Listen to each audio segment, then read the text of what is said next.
When you walk into the voting booth, this is what you're voting on.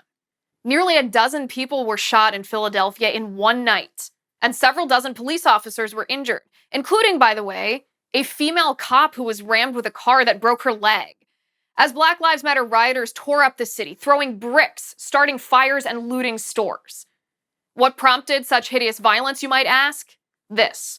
A police-involved shooting of a black man named Walter Wallace Jr. The Black Lives Matter agitators rioting and looting in the city of Philadelphia claim that police shot Wallace unjustly, and therefore, I guess, that justifies a looter wheeling a large appliance of some sort out of a store and stealing it. The truth is, and of course the Black Lives Matter rioters won't tell you this, the truth is, Walter Wallace Jr. was charging at police officers with a knife when he was shot. He was chasing two officers and threatening them. Wallace was also a convicted felon. He pled guilty in 2017 to putting a gun to a woman's head, and he was currently awaiting trial for threatening to shoot another woman at her house. Police shot Wallace when he attacked them with a knife. There is nothing in the video or in any report to suggest that the shooting had anything to do with the color of Wallace's skin. But Black Lives Matter rioters, nonetheless, are destroying the city of Philadelphia and stealing merchandise from private business owners because justice? Even the father and the uncle of Walter Wallace Jr. have called for calm amidst the riots and the looting, but the Black Lives Matter thugs don't care. That does not play into their political narrative. Black Lives Matter would rather pretend that their violence is justified because they claim police target black men for being black.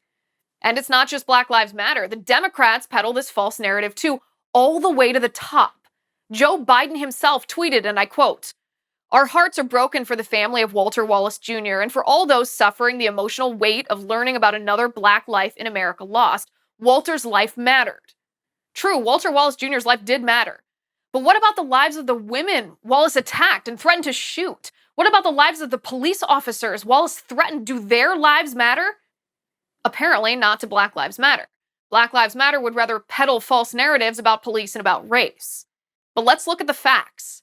In 2019, police shot and killed 73 white suspects with knives and 33 black suspects with knives. In other words, police shot and killed more than twice as many white suspects with knives compared to black suspects with knives. So the Black Lives Matter narrative that blacks and whites are treated differently by police in similar situations is just statistically false. And yet, Black Lives Matter harmed nearly 3 dozen police officers. Black Lives Matter broke into stores, looted private businesses, and justified their violence with that false narrative. And Joe Biden echoed that garbage because this is what Joe Biden does. He gins up racial divide to try to trick people into voting for him.